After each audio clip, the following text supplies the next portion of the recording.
বন্ধুরা তোমরা কেমন আছো? এই যে তোমাদের সামনে চলে এলাম। অনেক দিন থেকেই কাঁচা আম গাছে ধরেছে অনেকগুলোই, ভাবছিলাম যে পেড়ে একটু জেলি বানাবো। তাই আজ কয়দিন থেকেই আমগুলো পেড়ে এনে রেখে দিয়েছি, কিছুটা লালও হয়ে গেছে।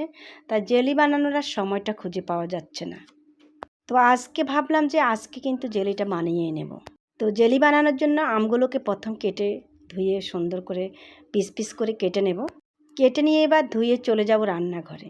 তো দেখো আমি কিভাবে বানাই। আসলে আমি বানাতে চেষ্টা করি, তোমরা হয়তো আরও সুন্দর করে বানাও। সময় বের করে নিলাম যে আজকে এটা করবই। তো চলে এলাম রান্নাঘরে। এই যে জল বসিয়ে দিয়েছি, লবণ দিয়ে দিয়েছি, একটু এলাচ গুঁড়োও দিয়ে দেব। আর জলটা যখন ফুটে উঠবে তখনই আমগুলো দিয়ে দেব। তো বন্ধুরা আমি প্রতিবারই এরকম করেই বানাই, তোমরা কিভাবে বানাও জানি না। তো জলটা ফুটে উঠেছে, এবার আমগুলো দিয়ে দেব। তো আমগুলোকে এবার ভালো করে সিদ্ধ করে নেব। সিদ্ধটা হয়ে গেলেই ভালো করে চেলে নেব। তো বসিয়ে দিলাম, এবার আমগুলো সিদ্ধ হতে থাক। তো আমগুলো সিদ্ধ হোক, এর মাঝে আমি একটু দাঁড়িয়ে কথা বলে নিলাম তোমাদের সাথে।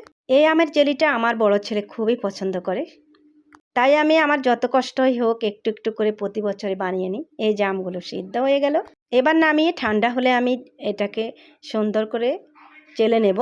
তো বন্ধুরা দেখো আমি কিভাবে এটাকে পরিষ্কার করে সুন্দর করে চেলে নেব। এখন ঠান্ডা হয়ে গেছে, দেখতে থাকো। তোমরাও নিশ্চয়ই এভাবে বানাও। আমের জেলিটা কিন্তু দারুণ লাগে খেতে।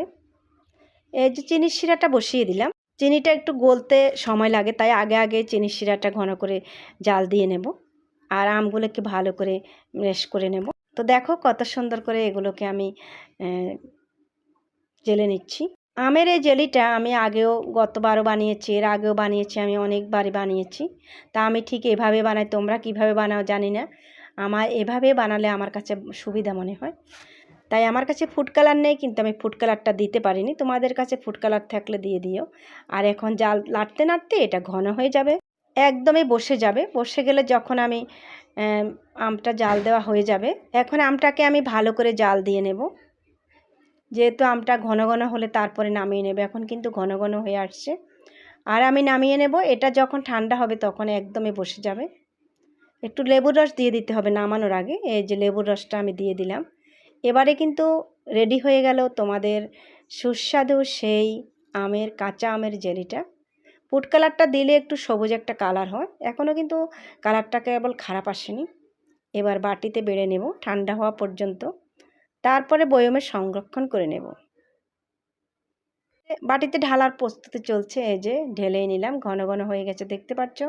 ঠান্ডা হলে কিন্তু এগুলো একদমই বসে যাবে, জেলির মতো হয়ে যাবে, একদম বসে যাবে, নাড়াচাড়া করলেও পড়বে না।